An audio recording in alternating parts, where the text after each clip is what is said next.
Hello everyone! I'm very excited today to be showing you some tiles from a game that I have recently learned. These tiles here on the table are from Mahjong, specifically American Mah Jongg. So today I'll be showing you the different tiles and what they look like and what you would call them, and explaining some of the differences between American Mah Jongg and Chinese Mahjong or Japanese Mahjong. There are lots of different versions of Mahjong. So I started playing American Mahjong about 4 months ago. I learned from a friend who has been rather obsessed with this game lately.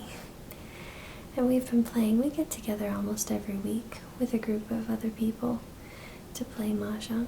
You need 4 people to play American Mahjong. There are ways you can modify it to play with fewer people, but really you're supposed to have 4 people. One of the main differences between American Mahjong and Chinese Mahjong is the use of jokers. This is what a joker looks like in this set. There are 8 jokers in American Mahjong, and it's usually really exciting to get a joker because it helps you out a lot in your hand. As I understand it, Chinese Mahjong does not use jokers. I'm not sure about other versions of Mahjong, but it's very useful. Sometimes I don't know how you would play without a joker. The next set that has 8 tiles is the set of flowers.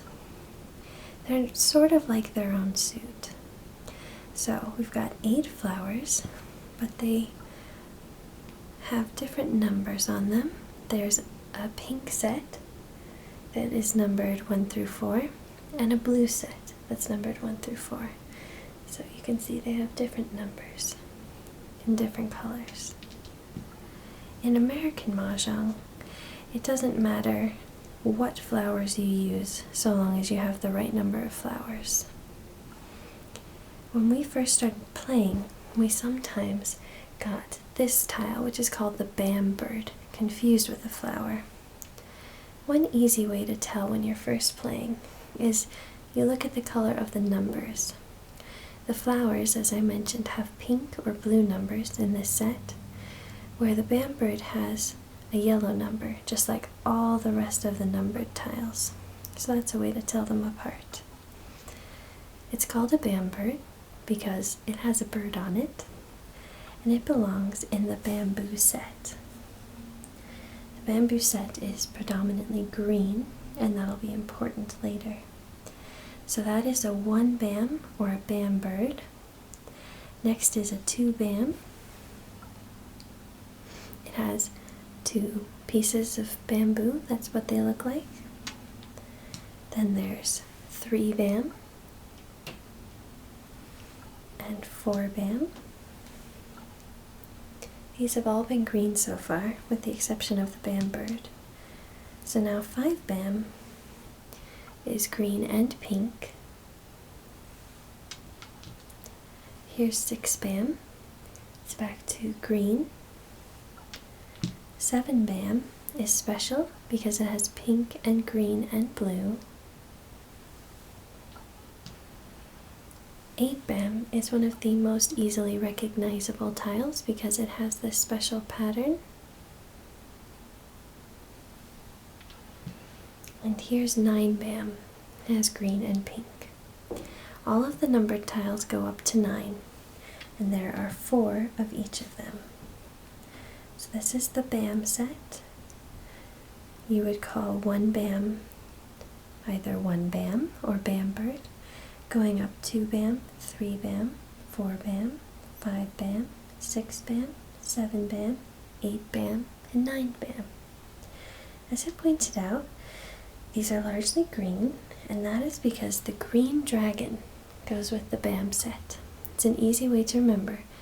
The dragon is green, and these tiles are mostly green. There are 4 of the green dragons.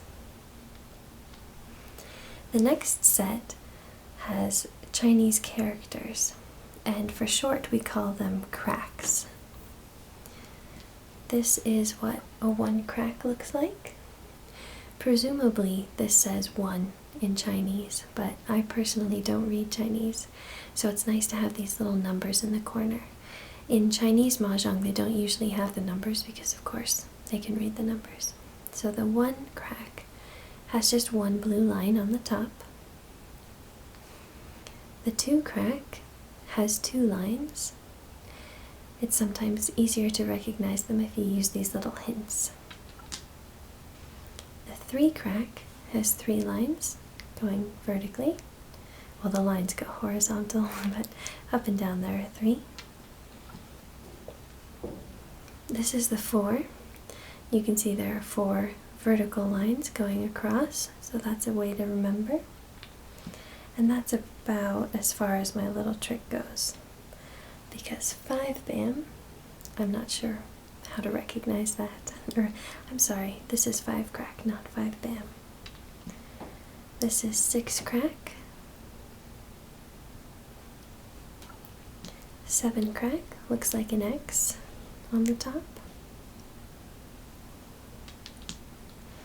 Here's 8 crack. And just like all the numbers, it goes up to 9. So here's 9 crack. You can see these have a lot of pink in them. The bottom of all of them is pink, or I suppose you could call it red.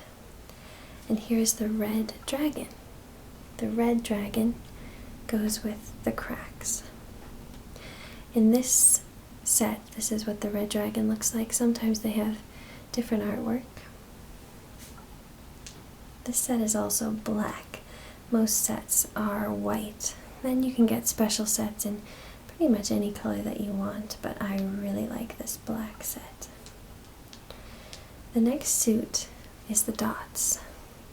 So this is 1 dot, not surprisingly. It has 1 big dot, 2 dot,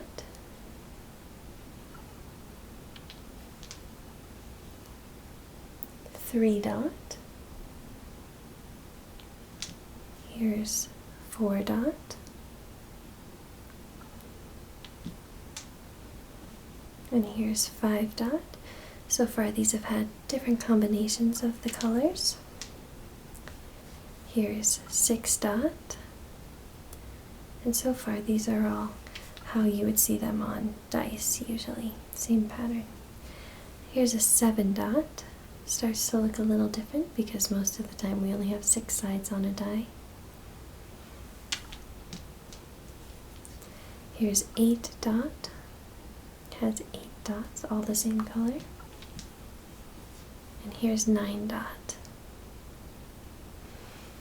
Now the dragon that goes with the dots is the white dragon, but it's called the soap.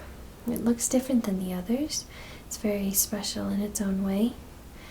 It has a similar geometric pattern to the dots, so that's a way to keep them straight, what goes with what. So those are the white dragons. They go with the dots. To recap, the red dragons go with the cracks, and the green dragons go with the bamboo. Now up on top here, we have the winds, and they're their own special suits as well. Here's the north wind. Hopefully that says north in Chinese. Here's the south wind,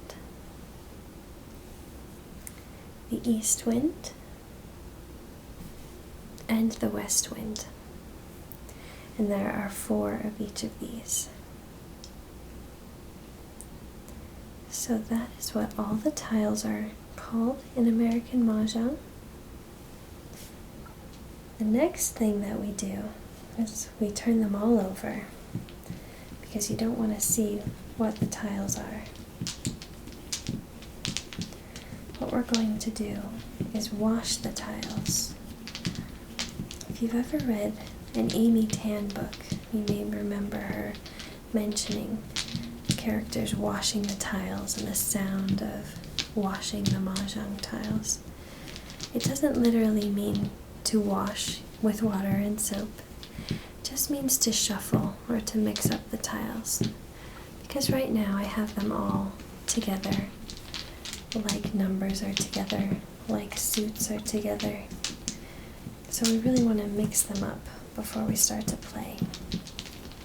So that's why you wash the tiles.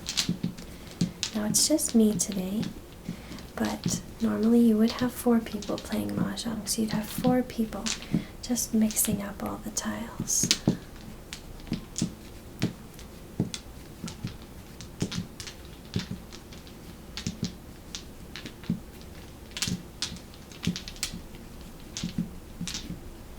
Now, I'm not going to show you an entire round of the game, but now that you know the names of the tiles, you're in a good position to start if you're thinking of playing Mahjong. And it's really fun. Definitely don't be intimidated by it. So this is how you wash the tiles. Just sort of move them around. Try to get them all mixed up.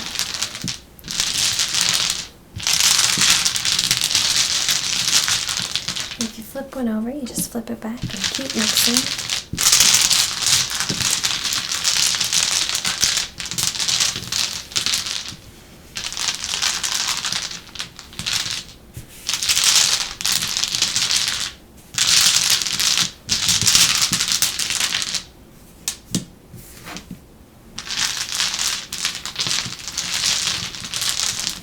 Pop quiz time. What's this one called? It's called a bam bird.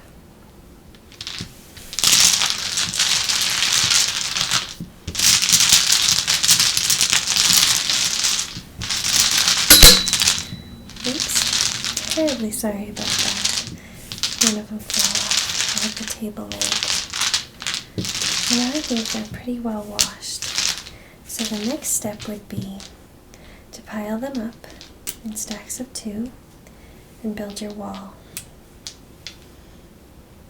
And from there you would deal, and then you'd start your play. So I hope you enjoyed this little introduction to Mahjong, and I hope everyone has a great rest of the day. Talk to you later, guys.